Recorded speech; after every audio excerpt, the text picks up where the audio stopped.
اللہ الرحمن الرحیم، السلام علیکم۔ میں ہوں آپ کا ہوسٹ ڈاکٹر زازی خان، آج ایک نئے بلاگ کے ساتھ۔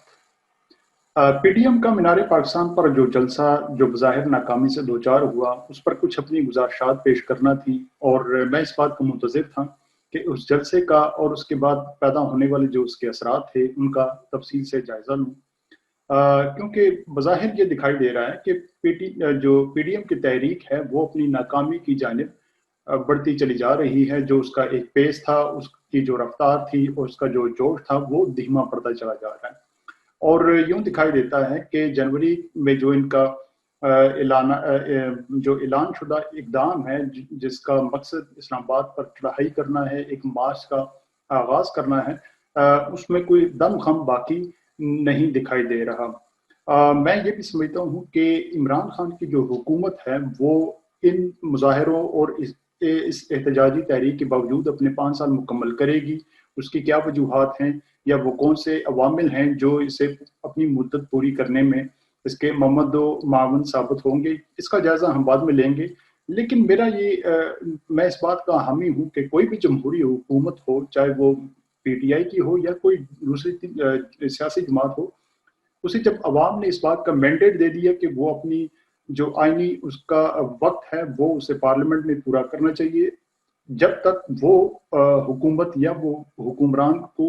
ملکی سالمیت کے خلاف کوئی ایسا فیصلہ نہ کرے یا اس کی کارکردگی بدترین نہ ہو یا کسی ایسے وہ معاملے میں یا تنازع کا شکار نہ ہو کہ اس کا اقتدار سے الگ ہونا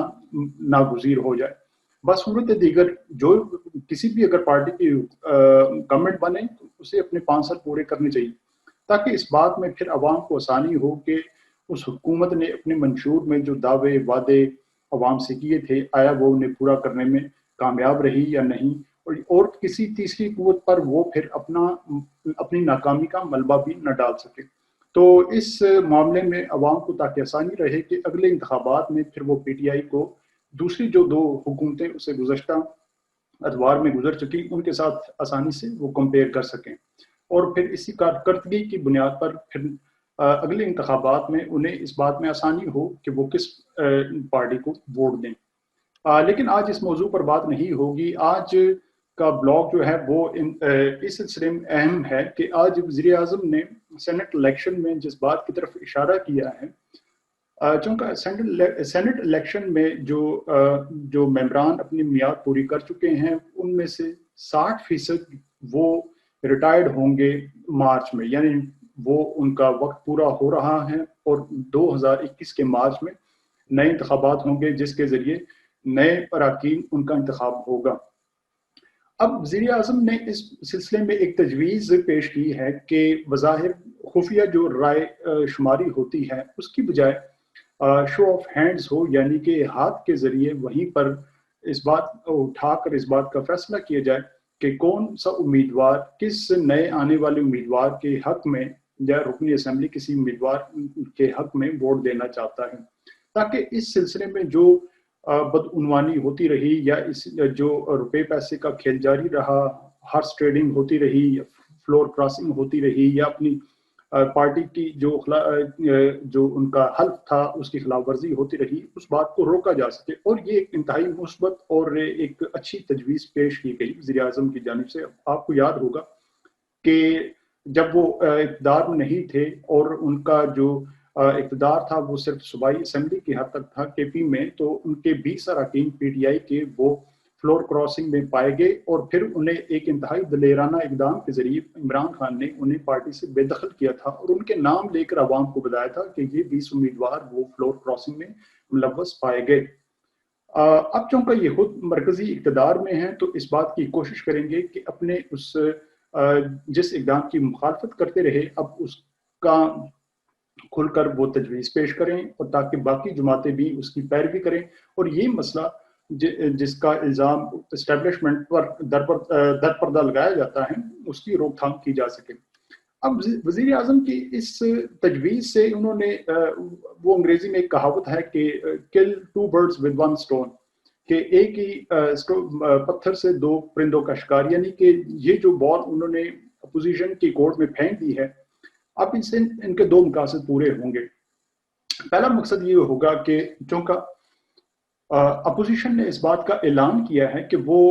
دسمبر تک یا تو حکومت مستعفی ہو، اگر وہ نہیں ہوتی تو وہ پھر اپوزیشن اپنے استعفے پیش کریں گے اور اسلام آباد مارچ کے لیے روانہ ہوں گے.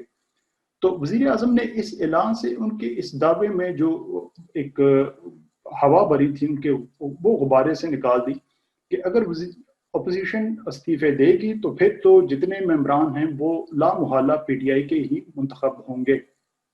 اور یہ بھی یاد رکھیے کہ اگر موجودہ حکومت اگر قومی اسمبلی سے مستعفی ہو بھی جائے تو جو سینٹ کے ممبران ہیں وہ مستعفی نہیں ہوں گے بلکہ وہ وہیں پر سینٹ کا حصہ ہی رہیں گے. تو اپوزیشن یہ کبھی نہیں چاہے گی کہ فری فال جو ہے وہ یہ اقدام وہ چھوڑ دے یا وہ سینٹ کے یہ انتخابات چھوڑ دے اور پی ٹی آئی یہ خلاف پر کر لے. تو یہ اپوزیشن کی یہ جو دھمکی تھی کہ وہ مستعفی ہوں گے، یہ ٹیسٹنگ دا واٹرز ہیں کہ اپوزیشن ایسا کبھی نہیں چاہے گی کہ وہ کھلا میدان پی ٹی آئی کے لیے چھوڑ دے اور خود وہ استعفے دے کر سینٹ سے باہر بیٹھ جائے. دوسرا جو اس کا مقصد تھا کہ وزیر اعظم کی یہ جو ایک ان کا دلیرانہ اقدام 2018 میں کیا گیا تھا کہ اپنے جو رکین اسمبلی تھے جو فلور کراسنگ میں پائے گئے تھے انہیں نکال باہر کیا تھا. اب وہی اپنے دعوے پر ثابت قدم رہنے کے لیے انہوں نے یہ تجویز عوام کے سامنے بھی رکھ دی، میڈیا کے سامنے بھی اور اپوزیشن پارٹیز کے سامنے بھی کہ اگر کل اس سلسلے میں اگر پی ٹی آئی زیادہ نشستیں حاصل کر لیتی ہے سینٹ میں تو اپوزیشن یہ کہنے کی پوزیشن میں نہ ہو کہ اس ساری گیم میں اسٹبلیشمنٹ جو ہے وہ حمایتی رہی اور اس نے در پردہ رہ کر یا پس پردہ رہ کر پی ٹی آئی کے لیے نشستیں حاصل کی. تو اس لیے یہ جو تجویز پیش کی ہے اب اس میں اپوزیشن جو ہے وہ مخمسے کے شکار ہیں کہ آیا وہ اس تجویز کا خیر مقدم کرے یا پھر اس تجویز کی مخالفت کرے. ابھی تک تو اپوزیشن اس اقدام کی مخالفت کر رہی ہے. اب اس میں بڑی رکاوٹ یہ ہے کہ یہ اقدام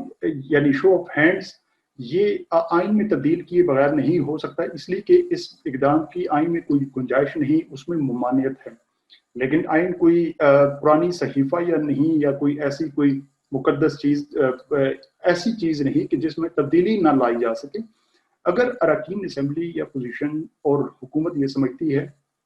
کہ اس اقدام کے ذریعے وہ جو ماضی میں ہونے والی